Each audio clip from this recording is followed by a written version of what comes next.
जिसे सब रेबीज समझ रहे थे, वो बीमारी असल में कुछ और निकली। यही गलती किसी की जान भी ले सकती है। आज हम आपको एक ऐसे मामले के बारे में बताने जा रहे हैं जिसे सुनकर आप हैरान भी होंगे और सतर्क भी।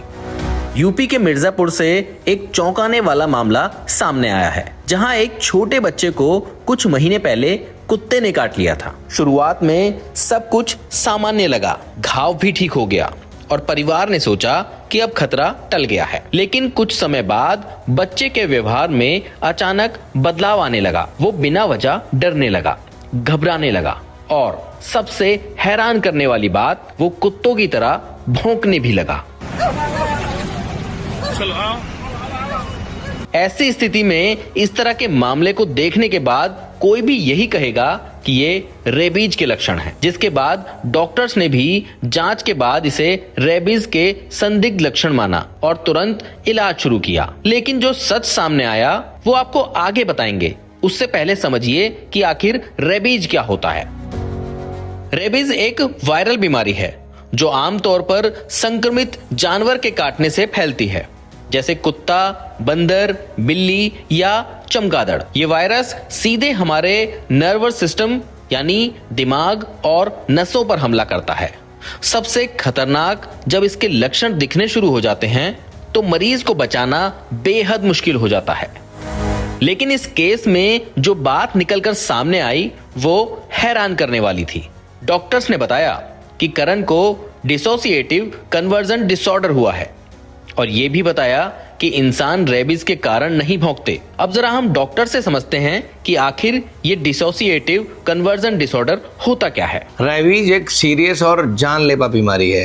ये नॉर्मली जो इन्फेक्टेड एनिमल्स होते हैं, स्पेशली डॉग्स इंडिया में, उनके काटने से, उनके स्क्रैच करने से होती है और शुरू में ये एसिम्प्टोमेटिक होती है। मतलब जो इसका इंक्यूबेशन पीरियड है वो लगभग 1 से 3 महीने होता है। मतलब अगर आपको किसी ने काटा है, कुत्ते ने या किसी एनिमल ने जिसको रेबीज है, तो शुरू में हो सकता है कोई सिम्टम्स या लक्षण ना आए। तो उस केस में क्या होता है, 3 महीने बाद रफली, मतलब 1 से 3 महीने का इंक्यूबेशन पीरियड है, उसके बाद सिम्टम्स आते हैं। और जो अर्ली सिम्टम्स होते हैं उसमें वायरल लाइक इलनेस होती है, जिसमें फीवर है, बॉडी एक है, हेडेक है, फटीग है, थकावट है, वीकनेस है, नोजिया, वॉमिटिंग है, या जो जिस एरिया में काटा है जहाँ पे, वहाँ पर टिंगलिंग, नमनेस या बर्निंग सेंसेशन हो सकता है। बट अगर ये बीमारी बढ़ती है, आगे बढ़ती है, तो प्रोग्रेसिव सिम्टम्स हो सकते हैं जिसमें न्यूरोलॉजिकल इन्वॉल्वमेंट होता है, नर्व्स का इन्वॉल्वमेंट होता है, जिसमें एंजाइटी है, एजिटेशन है, कन्फ्यूजन है, या इंसोम्निया है, नींद नहीं आना, इरिटेशन है, इरिटेबिलिटी है, और लेटर ऑन बहुत बार सीजर्स पड़ते हैं और इवन डेथ भी हो सकती है। तो ये सीरियस बीमारी है, इसको हमें इग्नोर नहीं करना चाहिए। अगर कोई कुत्ता काटता है या कोई ऐसा एनिमल काटता है जिसमें रेबीज होने की आशंका है, जिसको वैक्सीनेशन नहीं हुआ है, तो आपको तुरंत उस घाव को 10 से 15 मिनट लगातार टैप वाटर में सोप से धोना है अच्छे से, वहाँ पे एंटीसेप्टिक लगाना है। वैक्सीनेशन का जो कोर्स है, जो 4 डोज लगती हैं, 0, 3, 7, 14 और 28 दिन पे, वो पूरा करना है। इसके अलावा अगर सीरियस बाइट है, मतलब हाथ पैर, हाथों के आसपास है, चेहरे के आसपास है, या बहुत ज़्यादा सीवियर बाइट है, तो फिर आपको इम्यूनोग्लोबिन की भी आवश्यकता हो सकती है। तो इसको प्लीज़ इग्नोर ना करें।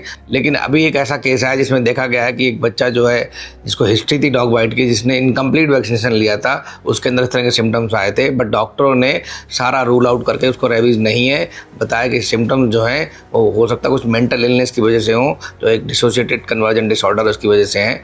तो हो सकता है ऐसा हो उस बच्चे में, तो ये बहुत अच्छी बात है। उस बच्चे के लिए बड़ा अच्छा सिम्टम है कि उसको रेबीज के सिम्टम्स नहीं है। परंतु हमको, आम जनता को, इसको इग्नोर बिल्कुल नहीं करना चाहिए, बिकॉज ये नियरली फैटल इलनेस है। अगर किसी को होती है तो उसका इलाज नहीं है। इसका इलाज सिर्फ यही है, किसी को काटा है तो उसको वैक्सीन लगवाना है। अगर सीरियस या सीवियर का बाइट है तो हो सकता है इम्यूनोग्लोबिन की भी आवश्यकता हो, तो उसको भी लगवाना चाहिए। बहुत बहुत धन्यवाद, थैंक यू। फिलहाल बच्चे के परिजन का कहना है कि बच्चा अब ठीक हो रहा है और वे सभी को ये संदेश देना चाहते हैं कि किसी भी प्रकार की मानसिक स्वास्थ्य समस्या को गंभीरता से लेना चाहिए। उन्होंने ये भी कहा कि समाज में इस तरह की समस्याओं के प्रति जागरूकता बढ़ाने की आवश्यकता है, ताकि लोगों तक सही जानकारी पहुंच सके और किसी भी प्रकार की भ्रांतियों से बच सके। एक साधारण कुत्ते के काटने की घटना गंभीर मानसिक स्वास्थ्य समस्याओं का कारण बन सकती है।